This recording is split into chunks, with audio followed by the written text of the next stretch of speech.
ಇಂದಿನ ವಿಡಿಯೋ ಶಿವಸಹಸ್ರನಾಮದ 15ನೇ ಸ್ತೋತ್ರದ ಬಗ್ಗೆ. ಶಿವಸಹಸ್ರನಾಮದ 15ನೇ ಸ್ತೋತ್ರವು ಹೀಗಿದೆ.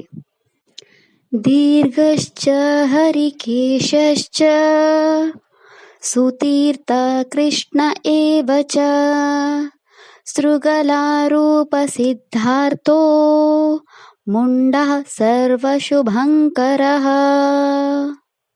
ಈ ಸ್ತೋತ್ರದಲ್ಲಿ ಶಿವನ 8 ನಾಮಗಳಿವೆ. ಈಗ ಶಿವನ ಈ 8 ನಾಮಗಳ ಅರ್ಥವನ್ನು ವಿವರವಾಗಿ ತಿಳಿದುಕೊಳ್ಳೋಣ. ಶಿವನ ಮೊದಲ ನಾಮವು ಹೀಗಿದೆ. ಓಂ ದೀರ್ಘಾಯ ನಮಃ. ಈ ಶಿವನಾಮದ ಅರ್ಥ ತುಂಬಾ ಎತ್ತರವಾಗಿ ಕಾಣುವ ಆ ಭಗವಂತನಿಗೆ ನಾನು ನಮಸ್ಕರಿಸುತ್ತೇನೆ. ಶಿವನ 2ನೇ ನಾಮ ಹೀಗಿದೆ. ಓಂ ಹರಿಕೇಶಾಯ ನಮಃ. ಈ ಶಿವನಾಮದ ಅರ್ಥ ಆಳವಾದ ಕಪ್ಪು ಕೂದಲನ್ನು ಹೊಂದಿರುವ ಆ ಭಗವಂತನಿಗೆ ನಾನು ನಮಸ್ಕರಿಸುತ್ತೇನೆ.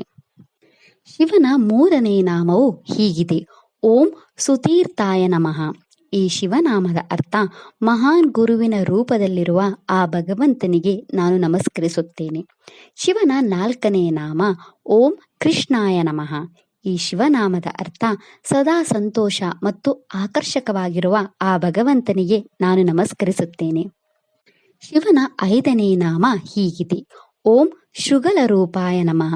ಈ ಶಿವನಾಮದ ಅರ್ಥ ನರಿಯ ರೂಪವನ್ನು ಧರಿಸಿದ ಆ ಭಗವಂತನಿಗೆ ನಾನು ನಮಸ್ಕರಿಸುತ್ತೇನೆ.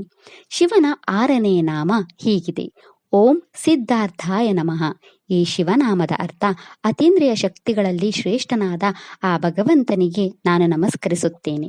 ಶಿವನ 7ನೇ ನಾಮ ಹೀಗಿದೆ. ಓಂ ಮುಂಡಾಯ ನಮಃ. ಈ ಶಿವನಾಮದ ಅರ್ಥ ತಪಸ್ವಿ ರೂಪದ ಆ ಭಗವಂತನಿಗೆ ನಾನು ನಮಸ್ಕರಿಸುತ್ತೇನೆ. ಶಿವನ 8ನೇ ನಾಮ ಹೀಗಿದೆ. ಓಂ ಸರ್ವಶುಭಂ ಕರಾಯ ನಮಃ. ಈ ಶಿವನಾಮದ ಅರ್ಥ ಎಲ್ಲ ಒಳ್ಳೆಯದನ್ನು ನೀಡುವ ಆ ಭಗವಂತನಿಗೆ ನಾನು ನಮಸ್ಕರಿಸುತ್ತೇನೆ. ಇದಿಷ್ಟು ಶಿವನ 8 ನಾಮಗಳ ಬಗ್ಗೆ. ನಾಳೆಯ ವಿಡಿಯೋದಲ್ಲಿ ಶಿವಸಹಸ್ರನಾಮದ 16ನೇ ಸ್ತೋತ್ರದ ಬಗ್ಗೆ ತಿಳಿಯೋಣ. ಓಂ ನಮಃ ಶಿವಾಯ. ಈ ವಿಡಿಯೋ ಇಷ್ಟ ಆದರೆ ಲೈಕ್ ಮಾಡಿ, ಶೇರ್ ಮಾಡಿ ಮತ್ತು ಚಾನೆಲ್ ಸಪೋರ್ಟ್ ಮಾಡೋಕೆ ಸಬ್ಸ್ಕ್ರೈಬ್ ಮಾಡಿ. ಧನ್ಯವಾದಗಳು.